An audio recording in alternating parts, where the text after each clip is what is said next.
Okay, the French Gras. Now this one here is marked 1866-74.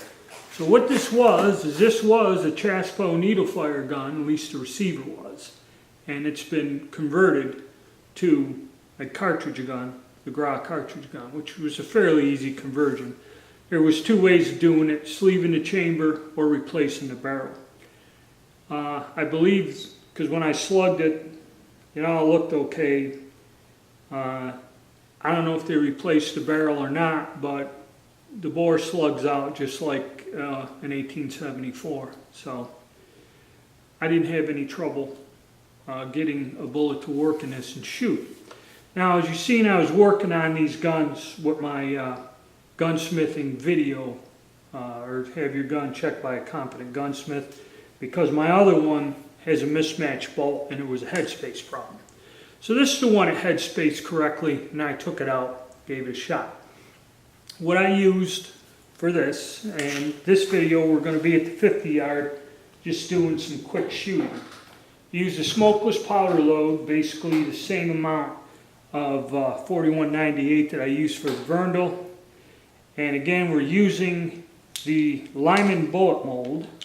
I have the number here. It is the 446-110 bullet mold. And that's for, actually this bullet mold is for the 43 Mauser. But size to 446, I use it in the Verndl, the Gras, and the 7184 Mauser, okay, with success. The reason I went with a smokeless load is because I tried it out in the Verndl, and it throws that bullet at about 1400 feet per second, which is about what the bullet, the lead bullet in a weight with a black powder charge should be, you know, the military service velocity. So we took it out. It's the first time I had this gun. You know, I have the dies, I have the brass. Took it out to the 50 yard range, just trying to get an idea of where it was shooting. And got it on the paper fairly easily, shooting high, which I expected. And then I'll step out, because with the range cover, you can't really see well. It's dark at the 50 yard. The 100 yard isn't too bad. You get some light up underneath the overhead, and it makes a better video. It just looks like I'm in a dark closet the whole time, but there ain't much I can do. So I stepped out and shot this gun offhand, a couple rounds, just so you can see in the clear light me and the rifle. And another thing, I'm making these little preambles to correct any mistakes that I made. You know, like one gun I got the model number wrong and this and that. But this gun here worked fairly well.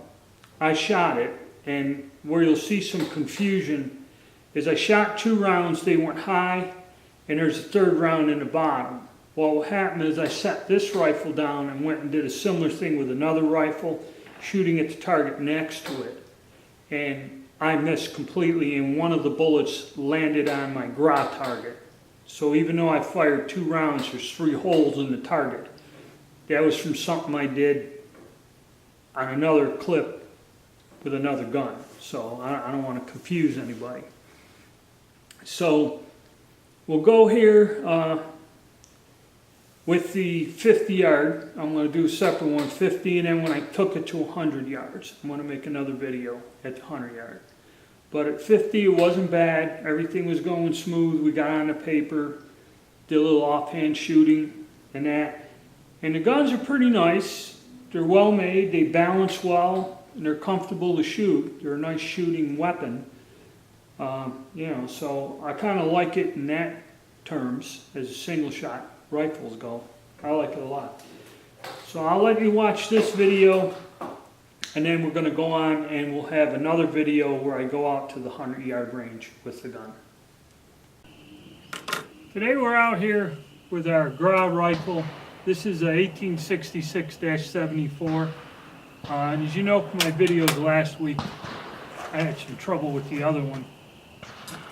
But we got some rounds loaded, Bertram brass, smokeless load with the Lyman 43 Mauser bullet. So I'm going to try this out here at 50 yards and see how it does, and maybe I'll get the camera out in the light and shoot a few rounds offhand. But I just want to see where the gun is shooting right at the moment.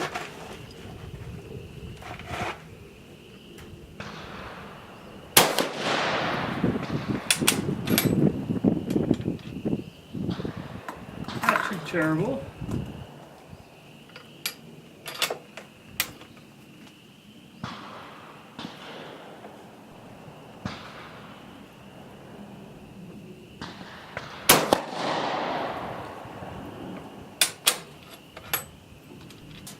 Okay, I'm going to go check my target and see where I'm at. Alright, shooting slightly high, but on center. Let me try to get one in there, and then maybe we'll go out into the sunlight, pop a couple off in.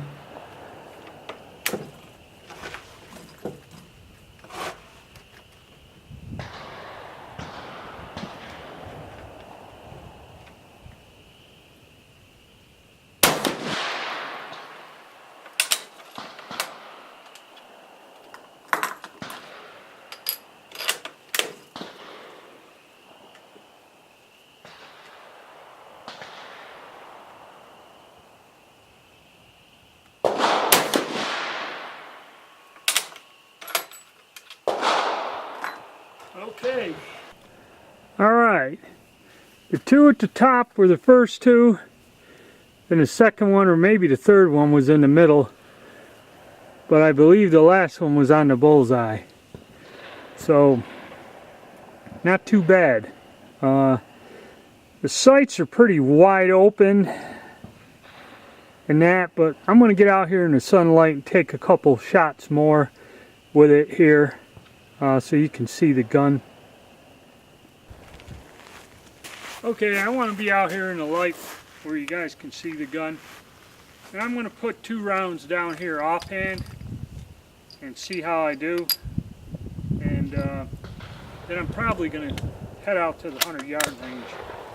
Because this sights are on fairly well.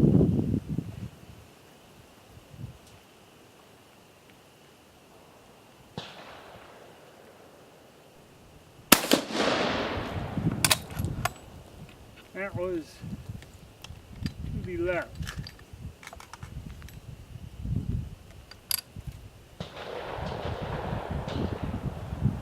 Actually, it's not a bad load. Pretty easy to shoot.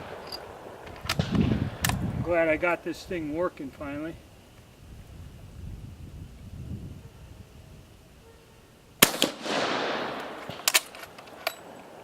And we'll go down and take a couple looks at what we got there.